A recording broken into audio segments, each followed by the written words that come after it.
Hello, and welcome back for another episode of Alien News and Lexicology, where we fill you up with the knowledge of what's going down on Earth.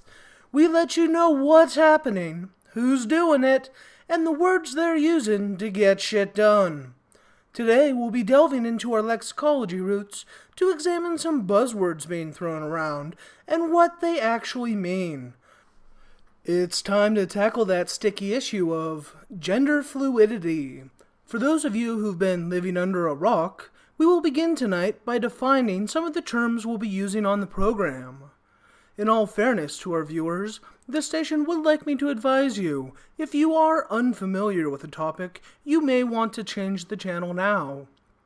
Some of you may find the following coverage to be triggering, and the station cannot be held accountable for our viewers' feelings.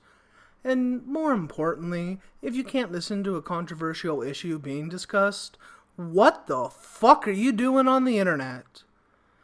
Anyway, to cover their asses, the network would like me to recommend that you find something else to watch. And trust me, in this case, ignorance truly is bliss. We will start off by defining the base terms you'll hear discussed tonight. These definitions come from the American Psychological Association. A link to their website is included in the description. Gender refers to the socially constructed roles, behaviors, activities, and attributes that a given society considers appropriate for boys and men or girls and women. Sex is assigned at birth. It refers to one's biological status as either male or female and is associated primarily with physical attributes, such as chromosomes, hormone prevalence, and external and internal anatomy. Because our research team was unable to locate a definition for gender fluidity on the American Psychological Association website, we will work from a common definition of fluidity from Merriam-Webster. Fluidity: the quality or state of being fluid, or the physical property of a substance that enables it to flow. Now that we've laid the groundwork for what we'll be analyzing, let's look at what the debate actually revolves around. Oh, don't forget these definitions, we'll need them later. One side of the debate proposes that gender fluidity exists. They believe that, like other fluids which don't conform to a single uniform shape, gender is not locked into the two binary poles of male or female. Those who oppose this proposition claim, in simplest terms, that gender is defined by what you have between your legs, so unless your bits and pieces keep changing, your gender is set. As with any responsible news network, we won't throw around labels like regressive left or right-wing douchebag, because even though those terms are really fucking applicable, we wouldn't want to present anything but the fair and balanced truth. We will refer to the two sides of the debate as the actionaries and the reactionaries. Read into the labels all you fucking want to, it'll just be a waste of time. These terms were selected because they accurately describe both sides of the debate in as neutral a way as our scriptwriters could manage. The actionaries decried the traditional gender dichotomy. They argue that simply male or female no longer accurately describes the way individuals relate with each other in today's society.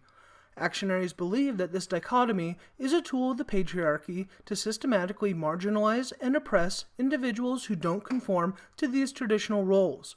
They believe that by not falling into traditional categories, their rights and privileges are suppressed and ignored by those in power. There is a wide spectrum of roles that individuals can perform, and being locked into one of two groups is no longer the way society functions. Actionaries believe that any individual can fill any role they want to and change to a new role whenever it suits their needs. By sliding along the gender scale from male to bisexual, asexual to transgender, demi-queer to female, or any other imaginable transition, individuals are able to express who they are. They believe that by labeling someone with a gender based on their sex, they remove an individual's autonomy and power of self-actualization. The actionaries believe that gender is a beautiful tapestry with many intricacies and subtle nuances, and by not recognizing this, the system is oppressing them. The reactionaries believe that an individual's gender is not something that changes with a person's mood or the way they are feeling on a particular day. Simply because an individual feels like their personality is best expressed by filling a certain gender role one day and a different gender role the next, does not mean that a person is actually changing their gender.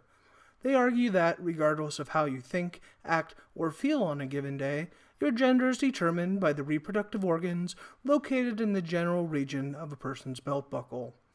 Reactionaries believe that, unless you are actively in the process of adding, subtracting, replacing, or repurposing your genitalia, you are not transitioning to a new gender, you are just acting in a way that better suits how you feel at that particular time. Their position is, just because you want to create a new label to identify yourself for each and every one of your mood swings and changes in preference, your gender is not actually changing. We'll be right back after a brief word from our sponsors. Women! Are you tired of being raped? I can't hear you. I still can't hear you. Sir, there's no audience. You're shooting a commercial. Oh. Are you tired of being told not to get raped? Do you want someone to teach those assholes not to rape you? Have you tried using the "Please Don't Rape Me" wristbands, but found them ineffective? Have the "No Trespassing" temporary tattoos failed to fight off fornication? Well, we have the solution for you. Our new patented anti-asshole mind transmogrifier is sure to get the trick done. Simply carry the transmogrifier as so. When approached by a potentially perverted predator, aim it at his mind. Then simply pull the trigger and watch as his mind is transmogrified.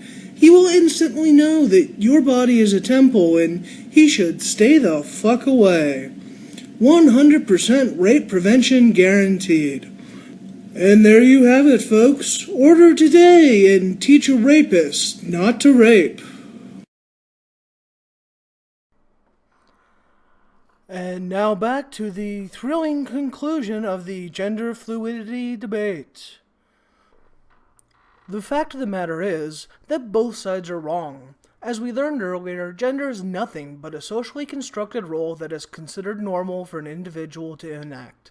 Which role a person is expected to fulfill is determined by their sex, which is established by biology. The actionary tumblerinas are simply creating new labels to apply to their ever-changing moods. Because they lack an understanding of what a socially constructed norm is, they believe that they can create new labels for how they feel, and then curse a society that doesn't understand them. Due to a lack of life experience and common sense, they don't realize that it is because there's a norm that they have the ability to be different. We here at the Alien News and Lexicology Network respect people's rights to be different and encourage individuals to express themselves in a way that they feel best represents them. But just because you don't fall within the norm doesn't mean you need society to redefine itself to fit your narrative. The reactionary traditionalists' emphasis on sex equating to gender and gender being a binary accurately targets the flaws in the actionaries' arguments, but doesn't address the sentiment they are attempting, poorly, to espouse. Their critique of the Tumblrina movement discredits several important elements of their gender fluidity commentary and then glosses over its intent. All these actionaries want is to have society recognize that they don't fit into the traditional male-female dichotomy. The actionaries want to be recognized as equals, but go about it in a fucking idiotic way. The reactionaries correctly critique their methods, but don't acknowledge their motivations. Only those crazy individuals we call humans could have a two-sided debate where no one is correct. Well, that's it for tonight's show, folks. Have a good evening. Next time on Alien News and Lexicology, we'll be examining the political sphere. We will tear down the traditional concept of the left and right wing and explain how political beliefs and philosophies actually operate on that great spinning ball called Earth. Hope to see you all next time. Feel free to like and subscribe if you enjoyed this video, and don't forget to tell your friends about the Alien News and Lexicology Network. Now you can be that special Sally who discovered the next big thing.